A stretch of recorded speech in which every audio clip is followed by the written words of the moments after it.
ബസ്സിന് തടഞ്ഞു നിർത്തി ഇഷാക്ക് എന്നെ ബസ് കയറ്റിയിട്ട് അപ്പം ഞാൻ ഒറ്റക്കാണ് പോകുന്നത്. ഞാൻ നാത്തൂൻ്റെ വീട്ടിൽ ഫസ്റ്റ് ടൈമാണോ ഒറ്റയ്ക്ക് പോകുന്നത്. അപ്പം നേരെ ചുങ്കത്തേക്ക് ബസ് കയറി. ചുങ്കത്ത് കുറച്ചധികം നേരം വെയിറ്റ് ചെയ്യാൻ വേണ്ടിയിട്ടുണ്ടായിരുന്നു. അവിടുന്ന് വേറൊരു ബസ് കയറി. പൊതുവേ ഞാൻ അങ്ങനെ ഒറ്റയ്ക്ക് എവിടെയും പോകാറില്ല എന്നല്ല, ഷാക്ക് എന്നെ അങ്ങനെ വിടൂല. കാരണം ആൾക്ക് പേടിയാണ്. എനിക്ക് ബസ്സിലിരുന്ന് ഉറങ്ങണ ഒരു സ്വഭാവം ഉണ്ട്. അപ്പോൾ അതുകൊണ്ടിട്ട് തന്നെ ആൾക്ക് നല്ല പേടിയായതുകൊണ്ട് എന്നെ എവിടെയും വിടൂല. എനിക്ക് ഭയങ്കര ഇഷ്ടമുണ്ടോ അങ്ങനെ പോകാൻ വേണ്ടിയിട്ട്. എന്തായാലും ഇപ്രാവശ്യം പോയി. ഞാൻ ബസ്സിലിരുന്ന് കുറേ ചിരിച്ചു. ഒറ്റയ്ക്ക് പോയല്ലോ എന്നുള്ള ആ ഒരു കാര്യം ആലോചിച്ചിട്ടുണ്ടോ. അപ്പോൾ അവിടെ ചെന്ന് ഇറങ്ങിയപ്പോഴത്തേക്കും മീനു ബസ് ഇറങ്ങുന്നോടത്ത് വന്ന് വെയിറ്റ് ചെയ്യുന്നുണ്ടായിരുന്നു. അപ്പോൾ അങ്ങനെ ഓളെ കൂടെ വീട്ടിൽ പോയി. ചെന്ന് പാടെ ചായ കുടിച്ചിട്ടോ. ചായയും പിന്നെ എണ്ണക്കടിയൊക്കെ വാങ്ങി വെച്ചിട്ടുണ്ടായിരുന്നു. ഞാൻ ചെല്ലണത് അറിയുന്നതുകൊണ്ട് തന്നെ ചായയൊക്കെ ഉണ്ടാക്കി വെച്ചിട്ടുണ്ടായിട്ടുണ്ടോ. അങ്ങനെ അത് കുടിച്ച് നേരെ മുറ്റത്തേക്ക് ഇറങ്ങി വീഡിയോസും കാര്യങ്ങളൊക്കെ എടുക്കാൻ വേണ്ടിയിട്ട്. കാരണം ഇവമോളുണ്ട് അവിടെ. ഇവമോള് പൂമോളെ കുട്ടിയാണുണ്ടോ. അതായത് എൻ്റെ വീഡിയോ കാണുന്നവർക്ക് മനസ്സിലാവും. ഞാൻ ഇതിന് മുൻപ് ഒരു ബർത്ത്ഡേ വീഡിയോ ഇട്ടിട്ടുണ്ടായിരുന്നു.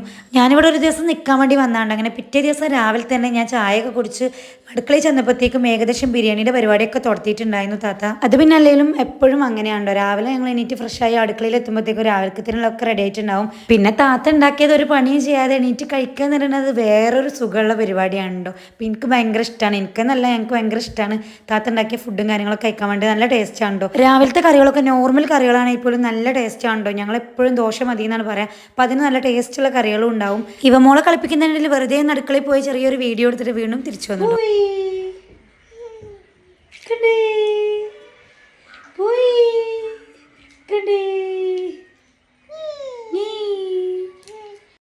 അയ്യോ പോച്ചേ.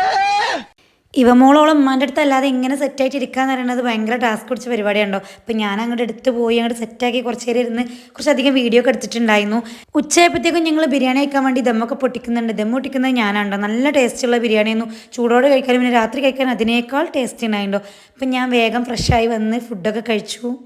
പിന്നെ വീട്ടിൽ വേറെ പണികളൊന്നും ഇല്ലേന്ന് ചോദിച്ചു കഴിഞ്ഞാൽ മീനും ഉണ്ടായിരുന്നു. മീനും ഉള്ളതുകൊണ്ട് തന്നെ ഫുൾ ട്യൂഷന് പോകുന്നതിന് മുൻപ് എല്ലാം ഒതുക്കി പെറുക്കി വെച്ചിട്ടാണ് ഓൾ പോയിട്ടുണ്ടായിരുന്നു. പിന്നെ കുറച്ച് ചക്ക ചിപ്സ് ഉണ്ടാക്കുന്നുണ്ടായിരുന്നു. അപ്പോൾ അതിന് വേണ്ടിയിട്ട് കുറച്ച് ചക്ക അരിഞ്ഞു കൊടുത്തു. അത് കഴിഞ്ഞപ്പോഴത്തേക്കും സാജി കൊടപാടത്തിന് എത്തിയിട്ടുണ്ടായിരുന്നു. ഓൾ വന്ന് ഞങ്ങളോടൊപ്പം ചായയും കുടിച്ചിട്ടുണ്ടായിരുന്നോ. ഞങ്ങൾ രണ്ടും ഒരേ സ്ഥലത്തു നിന്നാണ് വരുന്നതെങ്കിലും രണ്ടും 2 ദിവസമാണ് വന്നിട്ടുണ്ടായിരുന്നത്. ഞാൻ വരുന്ന ടൈമിൽ ഓൾ ചെറുതായിട്ടൊന്ന് കിടന്നുറങ്ങിയിട്ടുണ്ടായിരുന്നു. വിളിച്ച ടൈമിൽ ഓൾ അറിഞ്ഞില്ല.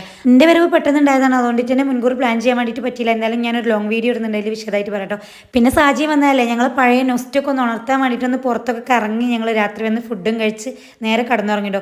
ഒരു 1, 2, 3 മണിക്കാണ് കിടന്നുറങ്ങിയിട്ടുണ്ടായിരുന്നത്. വീഡിയോ ഇഷ്ടമായ ലൈക്ക് ചെയ്യുക, ഷെയർ ചെയ്യുക, സബ്സ്ക്രൈബ് ചെയ്യുക.